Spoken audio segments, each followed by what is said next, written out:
on some sort of proof of vaccination or vaccine certification. We are now working with allies, particularly in Europe, on that. But I can't speak for the United States. Look out, peaceful protesters everywhere. The guys in Minneapolis who burned down the police station just got 3 years in jail and a $12 million fine.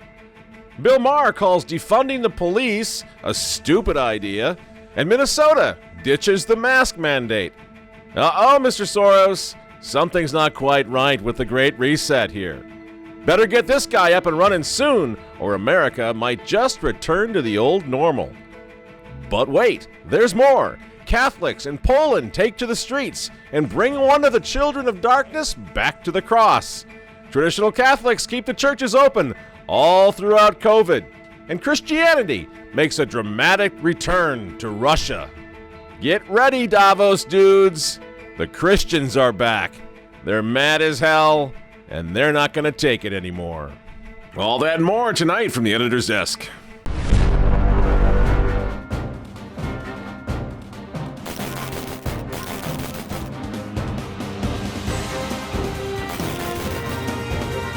Hello again, ladies and gentlemen. Michael Mack coming to you once again from the offices of the Remnant newspaper with some good news. I'm not exactly sure what we mean by podcast these days. Everybody sees it in a different way, I guess. But we are now available as a podcast as well as a video program. How's that? Good? There you go. There we go. Yeah. Okay, so we're available on Spotify. We're available on Apple Podcasts, Google Podcasts, and other platforms that are coming up. So thank you, all of those of you who wanted to listen to us in your car or wherever. We're now available. Thanks for your support. Spread the word. Also, we're available, obviously, on remnant-tv.com, which is our own platform we've been working on for so long. Very proud of. Every program is there. But so far, we're still up on YouTube, which surprises me. And while I am talking about YouTube, I want to thank all the folks right over here who every week join us for the premiere. It's a lot of fun. We have a good time looking at your live chat and all of that. I appreciate it. And as you know, as we say every single time, we're all sitting right there watching your comments and weighing in and listening to your suggestions. So thank you. Thank you for doing that, for saying those things, for giving us that input. And spread the word. I'm literally dependent upon you because we have, 300,000 subscribers on YouTube. And we're not seeing, those people are not, they're not being reached anymore because of the algorithm games that are being played. So it's up to you. We really appreciate the fact that you're spreading the word. So, we're going to talk about some good news tonight. And I think it's just, it's so important. I don't know about you, but every few seconds, it seems like another sky is falling, Rod Serling's terror horror movie video pops up on my feed, and somebody's telling me that we're all going to be, we're going to have the smart dust injected into our arms next, and we're going to turn into robots, and everything's going to be terrible, and they're going to poison us and kill us, and millions are going to die. After a while, you're like, what am I supposed to do with all this information? So tonight we wanted to talk a little bit about some good news, and there has been some good news. There's been some really good news, and at the end of our program, I have, I think, the solution, the way out of all of this that I want to share with you at the end of the program. So stay tuned for that. Good news specifics right here in Minneapolis, the epicenter of the chaos. Things are changing here a little bit. Justice, for example, was really served this week in a surprising way. The criminally peaceful protester, 23-year-old Brandon Michael Wolf, was quietly sentenced to almost 4 years in prison and a $12 million fine for burning down the 3rd precinct, the police station here in Minneapolis, last May. Mr. Wolf's accomplice, Davin DeAndre Turner, also pled guilty and also will be sentenced on May 13th. So again, these things have consequences, and the message is being sent. Now, Minneapolis is still a mess. We've been down there several times. We've done a couple of shows down there from the George Floyd Free Republic, I guess they're calling it. And we've been to the precinct itself, which is still basically a hole in the ground. The police station, it's become sort of an iconic monument to peaceful protest in America. And then there's this whole idea of defunding the police. This is a project that is not going well. It's not going well at all. Even poster boys for the far left are calling it now a stupid idea. So when you say you're old, you don't get it. Get what? Abolish the police and the border patrol and capitalism and cancel Lincoln? No, I get it. The problem isn't that I don't get what you're saying or that I'm old. The problem is that your ideas are stupid. You know, that pretty much sums it all up right there. You know, and some of you were kind of, I don't know, under the impression that we were endorsing Bill Maher. I'm not endorsing Bill Maher. I understand he's an atheist. He's got a lot of problems. But when you start seeing cracks like that on the other side, you got to jump on them. You got to exploit them. It shows weakness and uncertainty over there. And there are a lot of people in this country, as we've been saying for months, even people in the Democrat Party, who once they realize what the plan is with the Great Reset, they're not going to go along with this. We're no longer talking just about like the life issues or marriage issues. We're talking about losing your way of life. And you don't have to be a conservative to not be a big fan of that idea. How many are willing to go down now with this guy's ship? If you think about it, when I was vice president with Barack, he allowed me to put together a budget for Amtrak. And it had money for high-speed rail at 200 miles an hour from Charlotte, another line going from in Florida down to Tampa, another line. If we had moved, Gov, we'd have that tunnel fixed in New York now. Now, let's face it, friends. Joe's been falling up the stairs ever since he got in. And I really wonder how many Americans, whether you're Republican or Democrat, again, how many really want to let this buffoon take our country down? You know, are you really ready to lose your car, for example, by the year 2030? You know, they talk about 2021, Agenda 2021 and 2030 and 2050. This is the time frame for changing the entire world. Are you actually ready? Because Joe Biden just promised this, that by the year 2030, they're going to start phasing cars out. They're going to go electric first. That's what infrastructure means, creating smart cities, smart cars, and all of that. And then very soon thereafter, they're promising it's going to be self-driven cars. You're going to lose your car. You really want this just so Joe Biden can help Bill Gates save the polar ice caps? Come on, man. Are you actually worried about the ice caps? Really? Have you been up there? You see a lot of the ice caps disappearing? You sit at night and you worry, what's going to happen to the ice caps? Honey, the ice caps, they're going. What's going to happen to the polar bear? The entire North Polar ice cap during some of the summer months could be completely ice-free within the next 5 to 7 years. You got that? 75% chance. Complete environmental chaos. That's what former Vice President Al Gore predicted back in his movie in 2006. It didn't happen. You can't be seriously worried about the ice caps, you know? At least you can't be serious enough about the ice caps to let robots take over your life, right? Because that's what they want. That's what old senile Joe is doing right now. He's taking his bidding from Klaus Schwab over at Davos, but that's what they want. Change everything. Do you like bowling? Now, bowling is something that you don't want to be too good at, so I've heard. I don't know much about bowling, but, you know, if you like bowling, for example, after the Great Reset, guess what? You're going to push a little button from your hermetically sealed public housing facility, and on your little TV screen, you're going to watch the bowling pins fly. It's going to look something like this.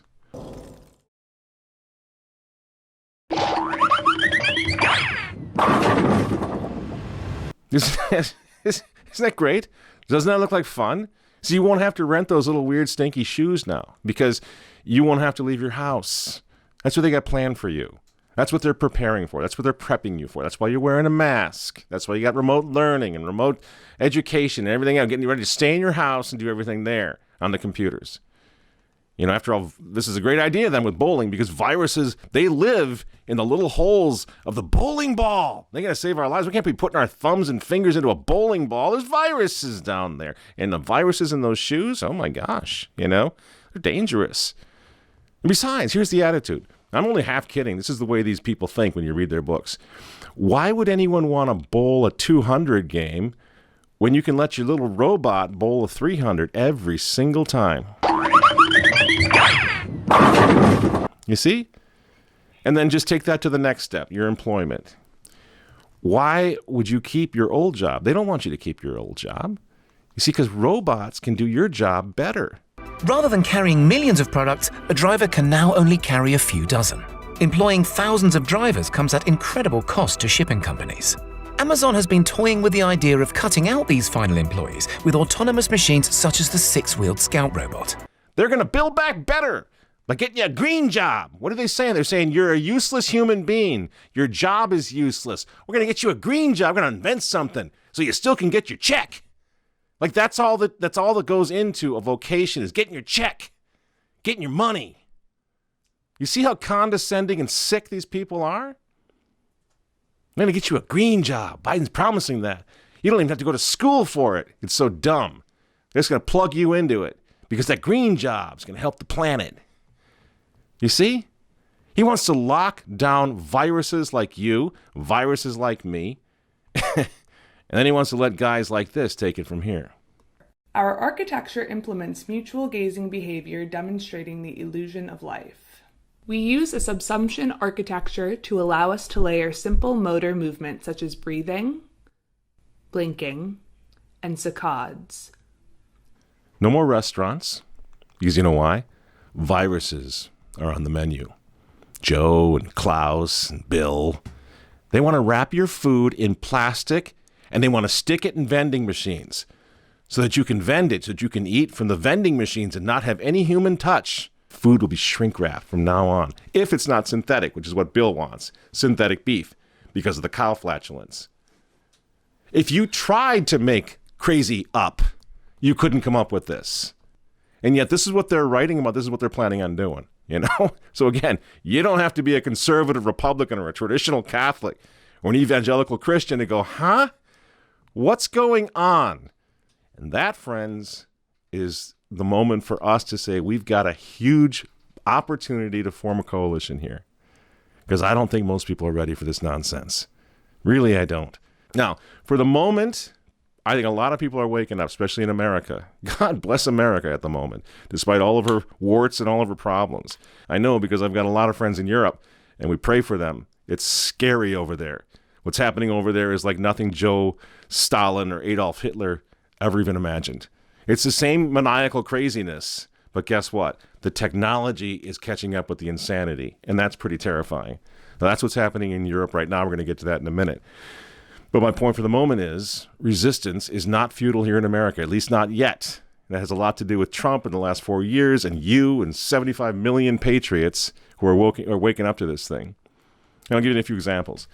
Contact tracing. Remember a few months ago? Everybody was pretty freaked out about that, right?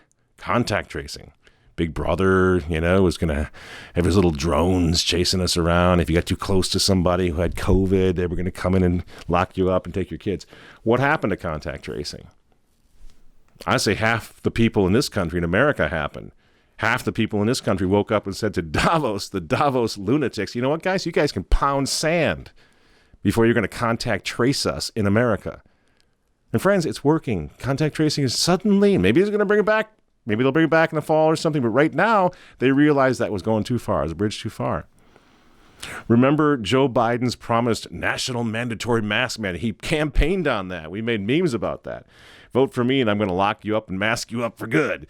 And it worked. But anyway, he had that promise. But now just this week, here in liberal Minnesota flyover land, the state where nothing is allowed, because of the governor of Florida, our very blue governor, our very liberal governor of Minnesota, has now announced that all mask mandates will end in May. No more. Indoor, outdoor, gone.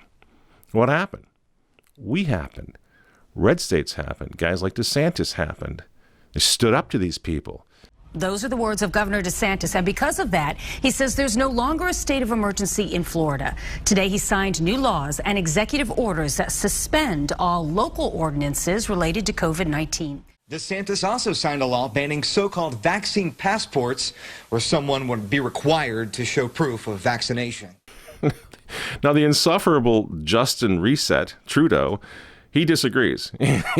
That's because he's up in Canada and he thinks he's going to be one of the big guys at Davos. Because let's face it, Canada is my beautiful neighbor. Camp up there, used to, back before we stopped going up there at all. Beautiful, beautiful country, wonderful, great. Used to be a Catholic country, but at this point it's pathetically insecure. And you got a maniac, a maniacal little man up there, a little Napoleon, who thinks that if he locks down the people of Canada, he's going to attract the attention of Davos. It is pathetic what a sniveling little brown-noser is running the country of Canada right now. as people start to travel again, perhaps this summer, if everything goes well, it would make sense for us to align with partners around the world on some sort of proof of vaccination or vaccine certification. Thanks, Justin. Thank you for that. Let us know when the shuttle lands.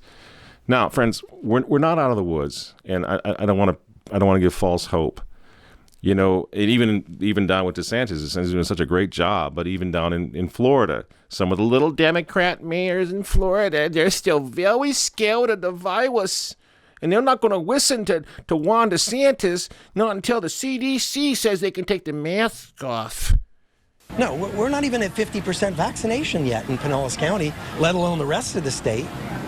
You know, and so if that's the case, then why isn't the CDC saying no more masks? I trust the CDC before I trust Governor DeSantis. God, I admire you. You know, such wusses. That's the worst about what's happening to us right now. These emasculated little Fruit Loops, you know? Am I right? That just... And the sad thing, the tragic thing, and the heartbreaking thing is the bishops. I mean, Governor DeSantis down in Florida has opened up his state. You know, he's dropped the mask mandates. He said, everybody open up. He's even limited himself by saying a state of emergency can never be declared for more than 45 days, I think it is. Again, he used an executive order to do that. And what happens? Half the bishops in Florida are opposing him. They're actually trying to sort of mobilize Catholics to stand against him when he's trying to give freedom back to the state of Florida, when he's trying to give freedom back to Catholics. These foolish bishops are standing against him.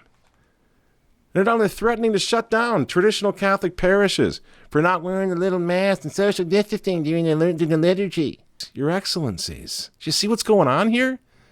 You've become a little stooge, a little tool of anti-Christian globalists. Do you know this?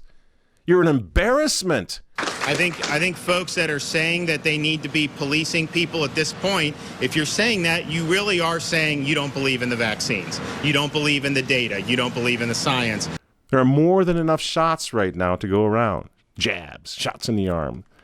President Joe is even saying he's going to send shots to other countries who don't have enough because demand now is not high in this country. We have plenty. Supply has far outpaced demand. So what does that mean? If you're worried about your grandma, that's your problem, not ours, not anyone else in this country. You can no longer pull that "you're going to kill the old people" thing. That's gone now. The vaccines, which you say work, are available in plenty.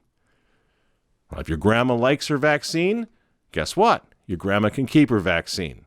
And the two of you can leave the rest of us alone. Go live happily ever after somewhere. It's none of your concern. Why would you be worried about those who are not vaxxed after you get your vaccination? What, are you nuts? You can leave us alone. Or if you like living like this, if you like living under tyranny like this, you can move to France anytime you want. Pick your country in the EU. You're going to have a blast over there. You'll like it there in France. I just got an email from a good friend of mine who lives in Paris. And she tells me now that they've been in lockdown and under curfew since last October. Isn't that cool? They're staying safe over there in France, aren't they? Isn't that impressive?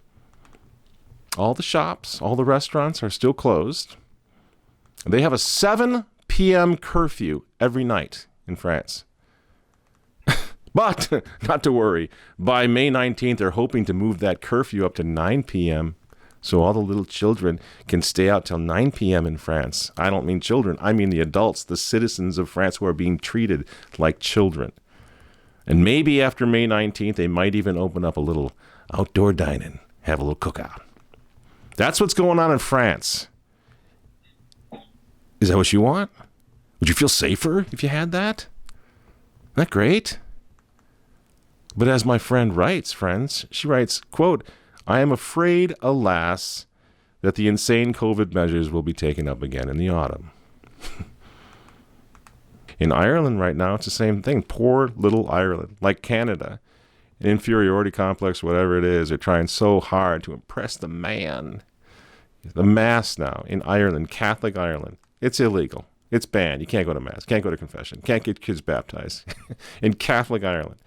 There are some people, some brave Catholic souls, many of whom I know, traditional Catholics in Ireland, who are being arrested for things like filming the Mass or for going to Mass or for taking their children to Mass. They're basically heading back out to the Mass rocks of the old days.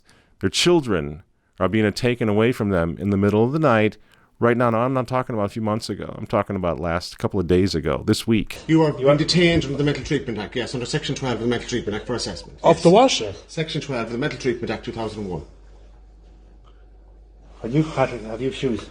Huh? Have you shoes there? Can you put shoes on you? Okay. Where are my children? Children. Your children, as I said, we've invoked Section 12 of the Child Care Act 1991 as amended. And your children will be going into care.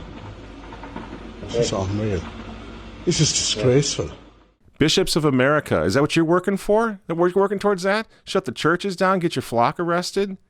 What's wrong with you? That you're not out in the street screaming like what's the name of that Polish pastor up in Canada? He's fantastic. We'll show a little bit of him maybe. Another day! Not this day! Not this day! Not during the church! You understand? Make an appointment! Okay, so go! See you later on. Have a good day. You are sick. That's what you are. And rightfully so, you change your uniforms to black because you're exactly acting like the Gestapo of old. Sickening what this country came to. So if you'd rather not see this happen here, and yes, I do mean Nazi, then we need to go on offense. We need to fight back even harder than we've already been. Before they start, whatever they're going to do, start shooting us up with smart dust or vaccinating us into oblivion, whatever. We got to fight back now in this brief moment because we don't even know what's going to happen a few months from now with these crazy people. But we do have a chance right now. Wheels are coming off. Let's do something about it. Christianity has survived every Christophobic regime in history. And we got to think about this for a minute because this is how we get out of here. This is how we keep the faith. This is how we keep smiling. This is how we keep our senses of humor, which is vital. We're not going to lose. We need to hold fast to Christianity. And if we do that, we're going to win. And you know who knows it? The lunatics at Davos. They know it. They know it. That's why they're censoring us all on Facebook, trying to shut us down, silence us, intimidate us, bully us, because they know how powerful it is. So they talk about the many defeats of Christianity over oh man, your religion's just been getting its butt kicked for 2,000 years. What do you want to join that thing for? To which I say, I don't see it. I don't see it. What defeats are you talking about? The defeat of Christ being crucified? Was that a defeat? When he turned the cross, the instrument of execution, into the ultimate sign of hope for the whole world? That's how it got started. Are you talking about the martyrs of the Colosseum? The little children that were singing when the lions were eating on them, were tearing them limb from limb? Because those little children, guess what came from them, from their witness, from what they did? The greatest civilization in history, Western civilization. Those little children, their witness, they baptized pagan Rome. They took down pagan Rome. People say, yeah, well, look at those crusaders. Yeah, the crusaders won. The crusaders won. Why? Just Google the crusader. Everybody and their brother right now is trying to put a crusader symbol on their website, on their video games, on whatever. There's songs, music, movies. Crusaders are cool. And why is that? Why does everybody want to be a crusader all of a sudden? Because they won. Because they won. Not the battles necessarily, but the thing that they fought and died for survived for 1,000 years. It's called Christianity. The Crusaders won. The spirit of the Crusaders won. And it's still with us. The Cristeros, much later, Cristeros down in Mexico, they won. They restored the church in Mexico. Caius? Who the heck is that? Some Fruit Loop Mason? Yeah, he's long dead. But Miguel Pro is a household name. Our Lady of Guadalupe, a household name. The Vendéans before that, they won. Their spirit animates the worldwide traditional Catholic counter-revolution right now. The Vendéans were absolutely the pioneers of the traditional Catholic movement. They won. Russian Christians. Christians of the Soviet Union. I grew up in the Cold War. I've been to those Eastern Bloc countries. I saw what they tried to do to the cross, to Christianity, to the church. There was no freedom of speech, of course. Freedom of religion was gone. And then they found themselves under an occupation, exactly like what's happening to us.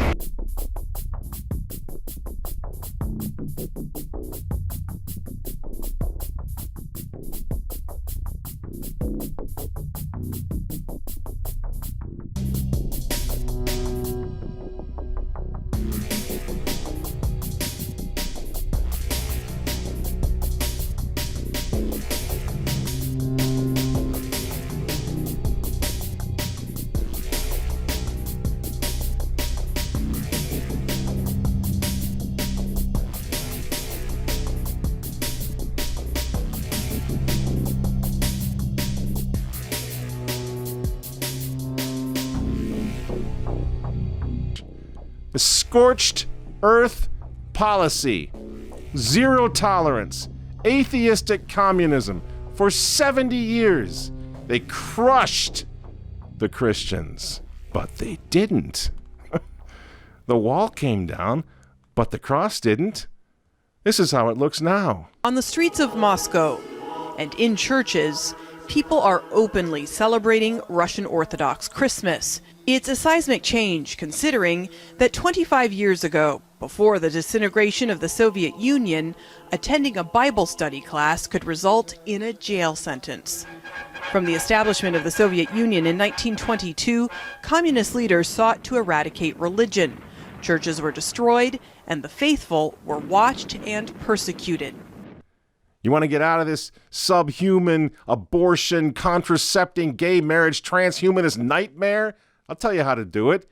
Fight their idea with a much better idea. The idea of Christianity.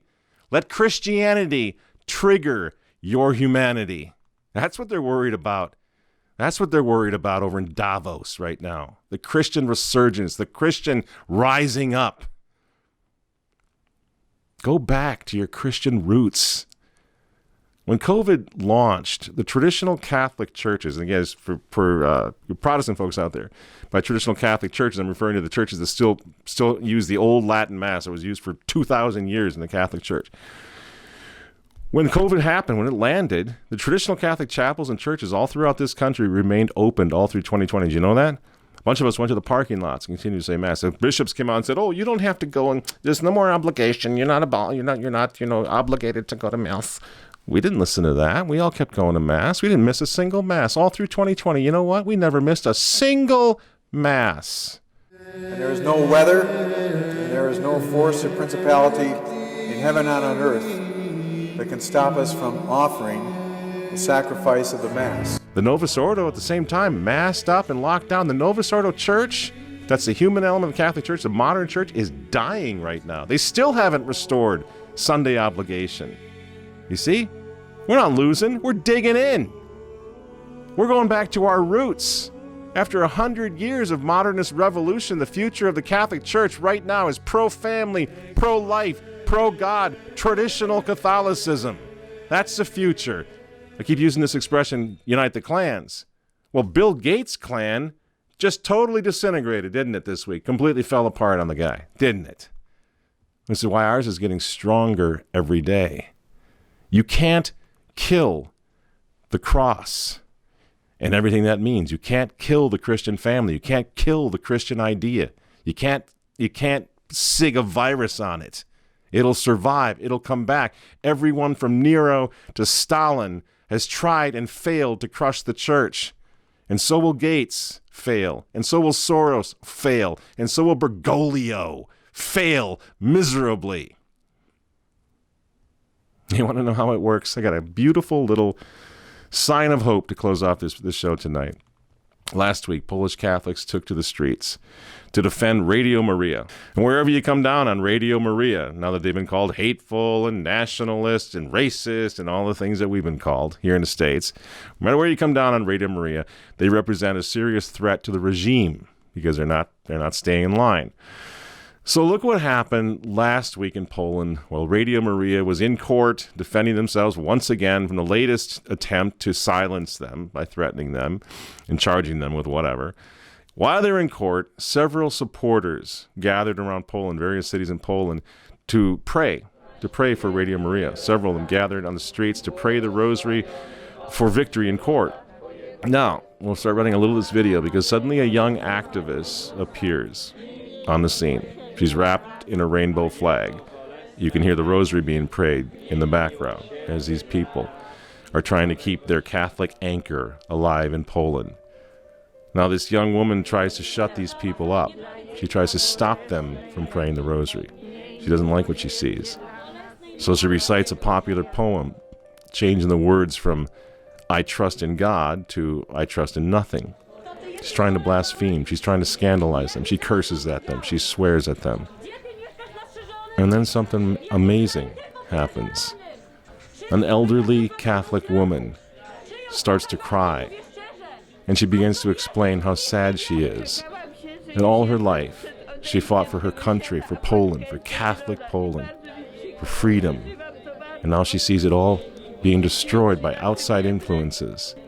And suddenly, like Rachel weeping for one of her own children, this old woman gets on her hands and knees and kisses the feet of this young assailant wrapped in a rainbow flag. And then she rises up and she says to the young girl, she says, "I'm 83 years old and I love you." And then the young woman replies, "I'm 21 years old," and begins to plead with the old woman not to cry. And now, like a mother trying to save one of her own from a demon, this beautiful old Polish Catholic woman asks the young woman to make just one sign of the cross with her. And this, friends, is what happened.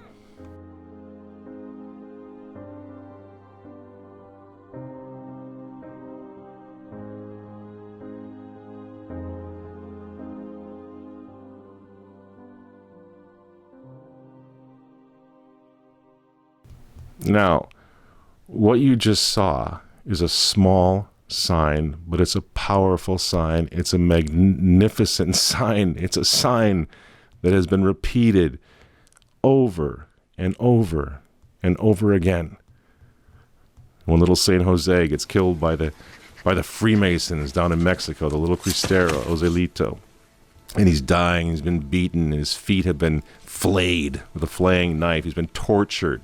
As he lies dying, he gets shot in the back. What did he do? He made another little sign, a sign of the cross in the dirt with his own blood. A little sign. And those little signs change history. And those little signs, the sign of the cross, is what the globalists have spent a century trying to destroy. And even when it looks dead, the cross, as it did in this young woman in Poland, it always rises again.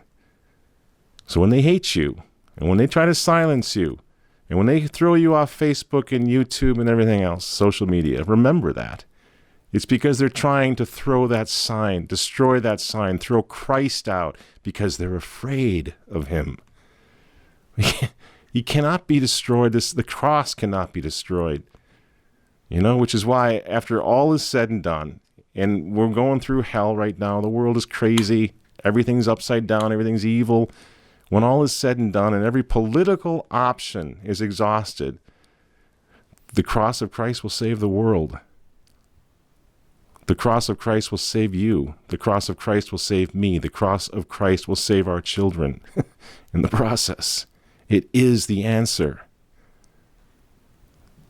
And when this is all over, history will tell the story of the martyrs, the crusaders, the Vendéans, the Cristeros, and us, the ones who kept the faith when during the dark days of the Great Reset, the Christians whose children lived to see Christianity rise up out of the ashes of the New World Order.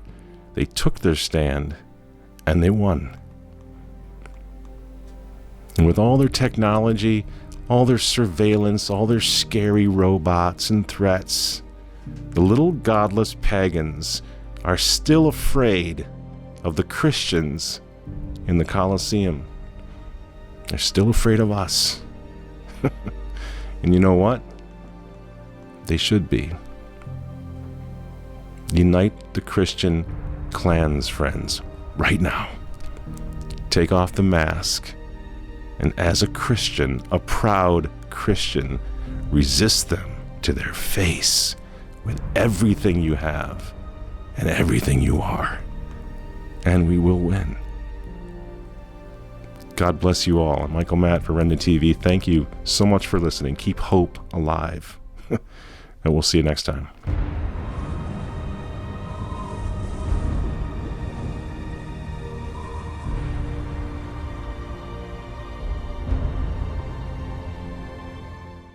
Well, a lot of you have asked for it, and it's finally here. Podcasts of every editor's desk, along with the brand new Michael Matt Show, now available on Spotify, Google Podcast, Apple Podcast, and hosted on Remnant TV's independent player. Our content is secure and available now in a variety of formats. My philosophy is simple: build back better by building back independently on our own systems, our own content delivery networks, with pro-life, pro-God, pro-family service providers. And that's exactly what we're doing.